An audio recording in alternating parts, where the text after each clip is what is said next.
طبعا نحن اليوم في قضاء عين التمر، وهذه العيون التي كانت ملأى أو متدفقة بالماء أصبحت هكذا.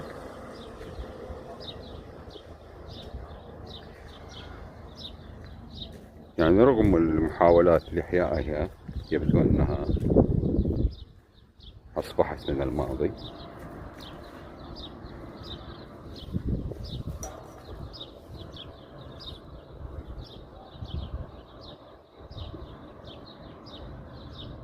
هذه هي، رغم أنه يجرى عليها عملية صيانة، لكن فقط للخارج، لم يهتموا بتوفير الماء لها لتعود كما كانت في الزمن القديم.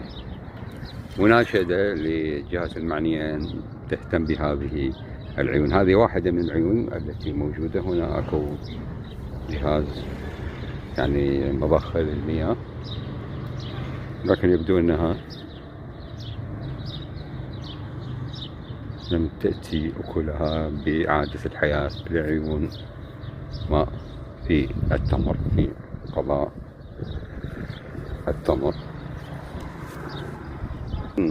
نناشد الجهات المعنية أن تهتم بهذه المناطق لأنها مهمة وأثرية تحتاج إلى رعاية واهتمام. طبعا هدفنا من هذا الفيديو أن نسلط الضوء ونناشد الجهات المعنية بإعادة الحياة لهذا المكان الذي كما ترون أصبح مجرد بركة آسنة للمياه.